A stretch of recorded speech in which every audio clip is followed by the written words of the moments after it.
Жаяу жүрудің адамның өмірін ұзартатын пайдасы бар екенін білесіз бе? American Heart Association қауымдастығы аптасына 5 реттен 30 минут бойы жаяу жүруге кеңес береді.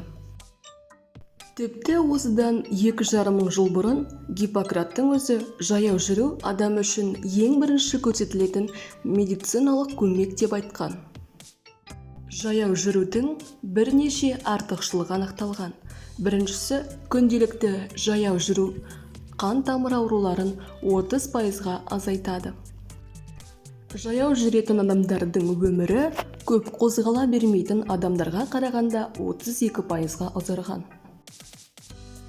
Жаяу жүру тек қана артық салмақпен күресуде көмектесіп қана қоймай, одан бөлек қан диабеті, депрессия, қатерлі ісік, семіздік, буын аурулары сияқты аурулардың алдын алады. Дәрігерлер немесе пайдалы ақпарат көздері күніне 10 мың қадам жүру керек деп кеңес береді. Бірақ неге 10 мың қадам жүру керек? Бұл 20 ғасырдан бастау алады екен. Өткен ғасырда қадам өлшейтін құрылғыны жасайтын адамдар 10 мың қадамды норма етіп бекіткен. Одан бері сол көрсеткіш әлі де өзгермеген. Жүрегіңіз ауырып мазаласа, дәрігерлер таза ауада көп жүруге, яғни көп серуендеуге кеңес етеді. Яғни адамның көбірек қимылдауы өте маңызды екен. Адам неғұрлым көбірек қимыл жасаса, денсаулығы соғұрлым жақсарады.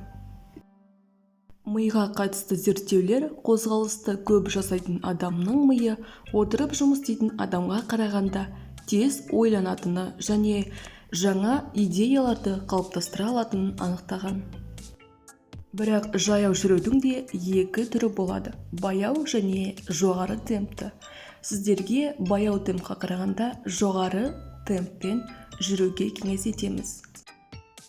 Күнделікті 30 минут бойы жаяу жүрсеңіз, созылмалы аурулардан қорғанасыз, яғни қан қысымы және сал ауруының шалдығу қаупін азайтады.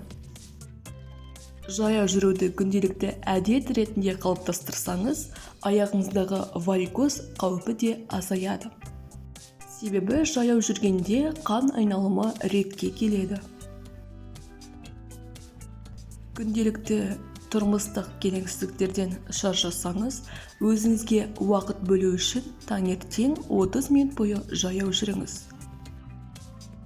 Жаяу жалғыз жүрген кезде көп ойланасыз және тұрмыстық келеңсіздіктеріңізді және өзге де мәселелеріңізді шешудің жолын, тиімді тәсілін табасыз.